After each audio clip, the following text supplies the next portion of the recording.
Ce soir, nous allons parler de cette série d'enseignements que je vais commencer, qui vont déboucher sur les délivrances. Amen. Parce que, en fait, s'il y a ce genre de problème dans l'église, c'est qu'il y a quelque chose qui ne va pas. Je voudrais parler aujourd'hui des activités caractéristiques des démons dans la vie des hommes.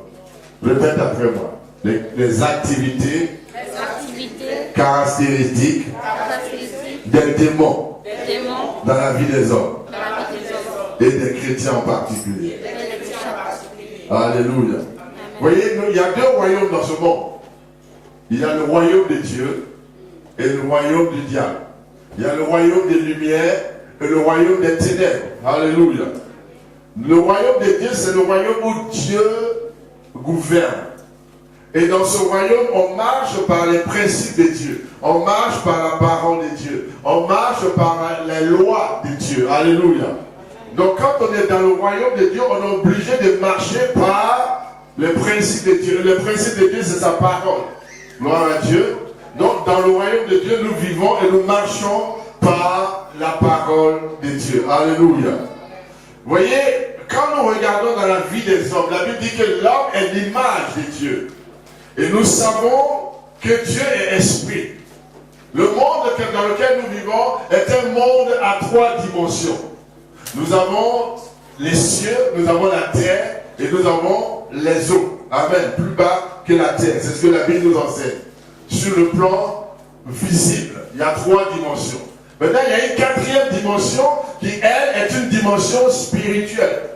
Et dans cette dimension, il y a également trois niveaux. Il y a les cieux. Amen. Il y a la terre et il y a les eaux.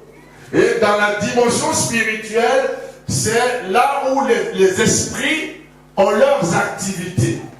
Amen.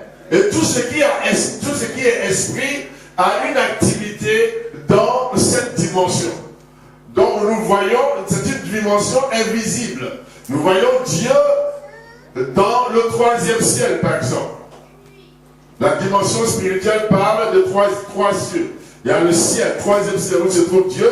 Il y a le deuxième ciel où Satan a été chassé. Amen. Et il y a la terre où nous vivons. Gloire à Dieu. Vous vous rappelez de Daniel et de son songe, de sa prière plutôt, de son temps de jeûne. La Bible dit que quand Daniel a prié, Dieu a répondu. Mais qu'est-ce qui s'est passé? L'ange qui envoyait la réponse de Daniel a été retenu dans le deuxième ciel par le prince des Perses, qui en fait est un démon. Pourquoi? Parce que le livre de Éphésiens chapitre 6 nous démontre qu'il y a des catégories dans le royaume de Satan. Amen. Tout comme il y a une hiérarchie dans le royaume de Dieu. La hiérarchie dans le royaume de Satan, selon Éphésiens 6, le verset 12, nous apprend qu'il y a les dominations, il y a les autorités, il y a le prince du monde des ténèbres, et il y a les esprits méchants dans les lieux célestes. Ça, c'est la hiérarchie du royaume de Satan. Et au-dessus de cette hiérarchie, il y a le prince des ténèbres, qui est le diable lui-même. Alléluia. Est-ce que vous me suivez ce soir? Et de la même façon, vous voyez, dans le royaume de Dieu, il y a des catégories. Mais dans le royaume des ténèbres qui nous intéresse aujourd'hui, nous voyons les esprits méchants dans les lieux célestes.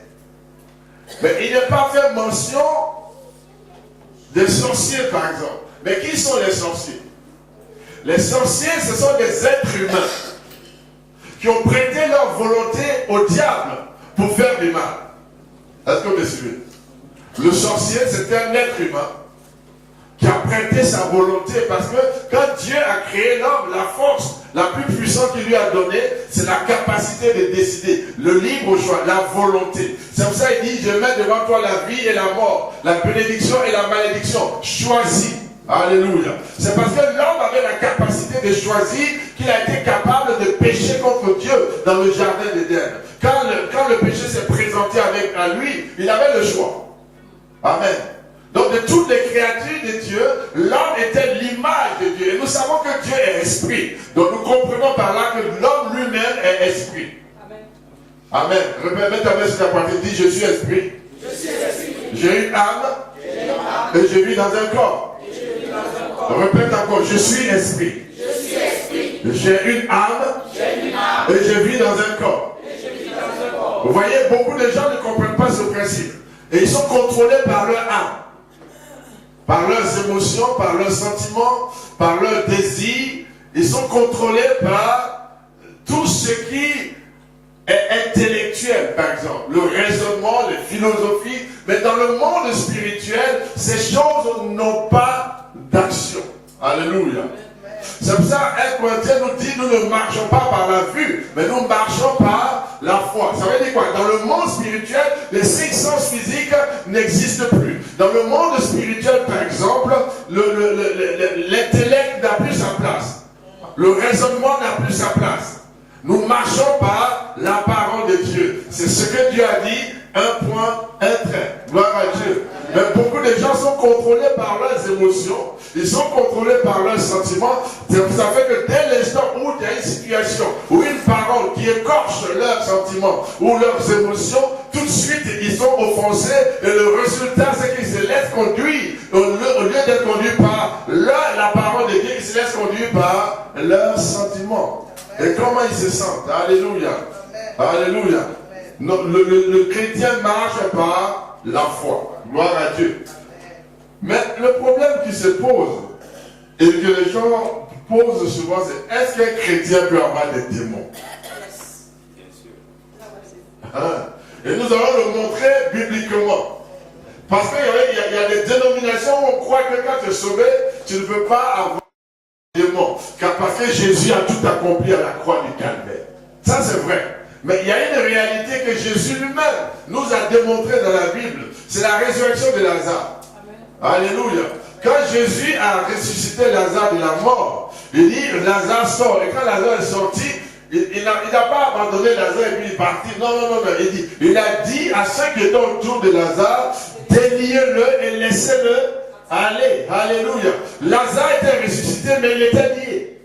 Et la résurrection, c'est l'image de la nouvelle naissance. Tu peux être né de nouveau, mais transporter des liens. Pourquoi? Parce que c'est ton esprit, c'est ton homme intérieur qui est né de nouveau. Yes. Alléluia. C'est ton esprit qui est né de nouveau. Ton âme a besoin d'être renouvelée. C'est ça pour dire dans Romains chapitre 12, ne vous conformez pas au siècle présent, mais soyez transformés par le renouvellement de votre intelligence. Ton intelligence c'est au bout, c'est dans ton âme. Ça veut dire quoi? Ton esprit est sauvé, mais ton âme doit être régénérée, travaillée et transformée par la parole. Amen. Alléluia. Amen. C'est pour cela qu'on peut avoir des gens qui sont dans l'église depuis 5 ans, 10 ans, mais il n'y a aucun changement. À la moindre intercation, ils disparaissent. Et il faut faire maintenant toutes sortes de démarches pour les ramener à l'ordre. Ça ne glorifie pas Dieu. Est-ce qu'un chrétien peut avoir des démons? Regardez 2 Corinthiens chapitre 12, verset 7. Ça, c'est l'apôtre Paul qui parle. Il dit, pour ce que je sais, pour que je ne sois pas enflé d'orgueil, à cause de l'excellence de ses révélations, il m'a été donné une écharpe dans ma chair, un ange de Satan, pour me souffleter et m'empêcher de m'enorgueillir. Alléluia. L'apôtre Paul, l'homme rempli du Saint-Esprit, le docteur qui a écrit les 2 tiers du Nouveau Testament, déclare ici qu'il a été affligé par un ange de Satan. Est-ce que Paul le fait dire ou pas? Ça, c'est après sa conversion sur la route de Damas. Amen. Est-ce que Paul avait un problème? Non, la Bible dit un ange de Satan. Un ange de Satan, c'est quoi? C'est un esprit. C'est un démon. On n'a pas dit un ange de Dieu.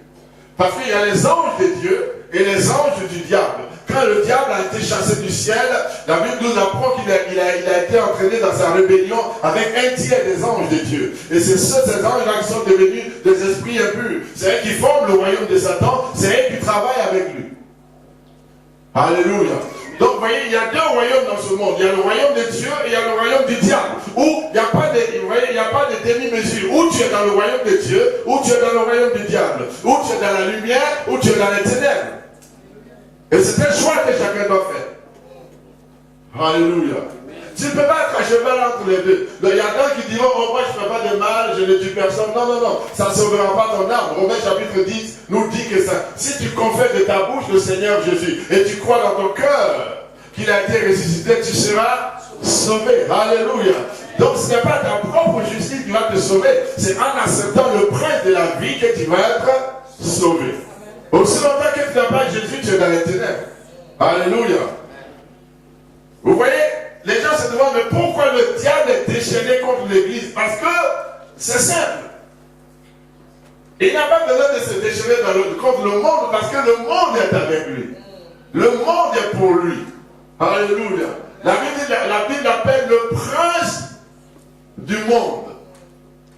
Mais son problème aujourd'hui, ce sont les enfants de Dieu, ceux qui sont remplis du Saint-Esprit.